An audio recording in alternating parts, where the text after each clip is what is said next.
No dia 1º de dezembro, eu tinha acordado, ido para academia, cheguei no Dr. Marcelo, acreditando que eu ia pegar alguma orientação, né, para a biópsia que ocorreria no dia 8 de dezembro. Eis que eu recebo o diagnóstico de um possível câncer, né? Quando eu perguntei para ele que se existia alguma possibilidade dessa lesão ser benigna, e ele calmamente me falou, improvável, Ana, naquele momento, né, era como se eu tivesse recebido a sentença de morte. Essa é a grande verdade, né? Eu chorei demais, né? Perguntei para ele como é que aquilo poderia estar acontecendo comigo, né? Uma pessoa tão dedicada à saúde, uma pessoa com os exames em dia, uma pessoa que se alimentava bem, né? O consumo de alimentos certos. Então, eu estava realmente assim, perdi o chão. Eu só conseguia lembrar do meu filho, eu não sabia o que fazer, né? E aí, o que ele falou? Ele virou para mim e falou assim, Ana, calma, a situação mudou um pouco, se a autorização do plano de saúde chegar até sábado, a gente estava na quinta-feira, dia 1º de dezembro de 2016, então se chegasse até o dia 3, ele me operaria, né? Então eu te opero, Ana, até o dia 3, se chegando a autorização, né? Mas fica calma, né? Ok, fica calma na medida do possível, né? Assim que eu saí do consultório dele, antes de chegar no carro, a secretária dele me ligou e falou assim, Ana, acabamos de receber a autorização do seu plano de saúde. E eu tenho uma vaga para te operar hoje no Copador. Vambora? Ela também se chama Ana. Vambora? Mas é claro, Ana, vambora, eu quero tirar isso de dentro de mim agora. Ela, ok. Então, vou fazer o seguinte, o anestesista vai te ligar, né? Para te dar todas as orientações do que comer, do que não comer, porque ainda eram 8h30 da manhã, 9 horas. A minha cirurgia seria às 8 da noite, então também não poderia ficar sem comer nada, apesar de eu não estar com a menor fome, né? Mas eu precisava comer. Então, nesse momento, eu liguei para o meu irmão, eu pedi para ele me encontrar numa loja que eu estava indo para resolver uma questão particular. E aí, como filme assim como cinema, eu encontrei meu irmão na calçada ali em Botafogo, eu dei um abraço nele, chorei igual criança e falei, Paulinho, qualquer coisa que aconteça comigo, eu peço que você cuide do meu filho, porque eu acho que eu tô com câncer, né? Claro que a cirurgia ela vai confirmar isso, mas o próprio Dr. Marcelo já disse que é muito improvável de que seja outro diagnóstico. E aí, fomos para casa da minha mãe, que eu morava com ela na época, e não quis dar para ela essa notícia por telefone. Chegando lá, estava ela e minha irmã. E aí eu falei com as duas que eu operaria às 8 horas da noite daquele dia e que possivelmente era câncer, né? Foi uma emoção tamanha dentro da família, né? Uma comoção. Como que a Ana, né? A Ana que sempre se cuidou, a Ana que sempre buscou uma vida saudável, como é que isso está acontecendo com ela, enfim. E aí, 4 horas da tarde, fui pro Copador, apesar dos apesares, né, a vida continua, fui eu, meu irmão, minha cunhada, consegui com meu ex-marido toda a logística de apoio com meu filho, minha mãe chegou em seguida.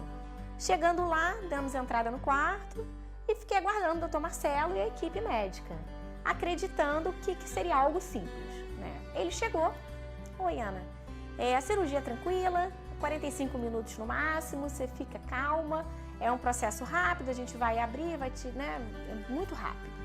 Aí eu fui pro centro cirúrgico por volta de umas 7 horas da noite. E aí eu lembro dos últimos detalhes, né, antes da sedação. E às 11h30 da noite, mais ou menos, eu estava sendo acordada, né? Já acordei vendo o relógio que estava assim na minha frente e já brigando com meia dúzia de gente que estava na minha frente. Por que eu estava acordando só às 11 horas da noite? Porque, afinal de contas, eu estava imaginando que se eu entrei às 7, no mais tardar, 8h30, eu estaria sendo acordada. E eram 11h30 da noite. E aí, eu lembro que algo me incomodava demais aqui na altura da jugular. E eu, ai, doutor Marcelo, tá doendo aqui o meu pescoço. Ele, calma, Ana, eu preciso que você se acalme. A cirurgia não saiu como a gente esperava. Infelizmente, a gente teve que fazer toda a retirada da margem de segurança e foi retirando, explorando para posterior do externo, para dentro, né? E infelizmente a gente rompeu a artéria mamária. Então você perdeu muito sangue, né? A gente teve que chamar um vascular no plantão aqui do Copador.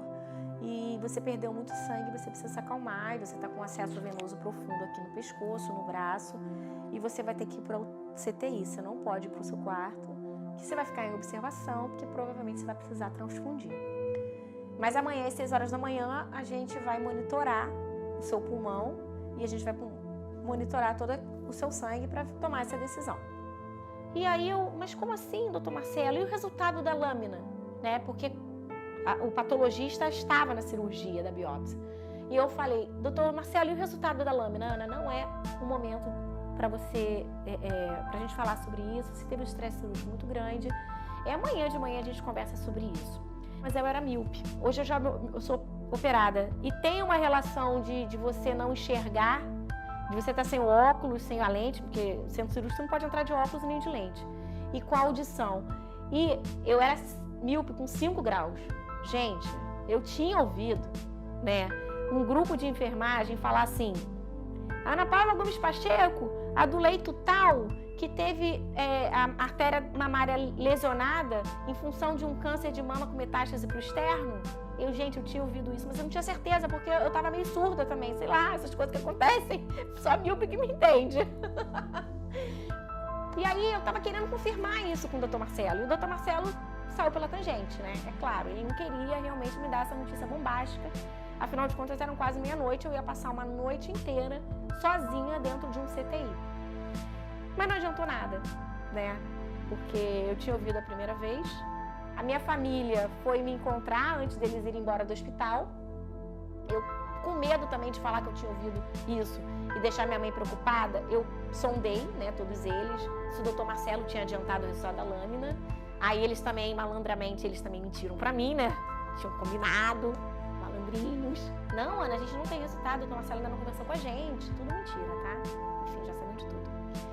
E aí eu falei assim, não, porque eu ouvi uns negócios aí no corredor e eu queria só confirmar, mas eu também não tô escutando direito, porque eu tô sem óculos. Mãe, cadê meu óculos, né? Aí meu óculos tinha desaparecido, gente. Tinha desaparecido. Eu fiquei a noite toda acordada, cega e surda, né? E toda vez, a madrugada toda, tem uma ilha no CTI onde ficam os enfermeiros. E eu fiquei em frente a essa ilha. Então, toda vez que chegava alguém da enfermagem ou médico, eles repetiam a mesma coisa. Ana Paula Gomes Pacheco, do leito tal, artéria mamária rompida, e devido a um câncer metastático da mama para o externo. E eu falei assim, gente, eu tenho câncer. Passei a noite toda conversando com Deus e aceitando, né? Eu falei assim, gente, eu tenho câncer, agora é para valer.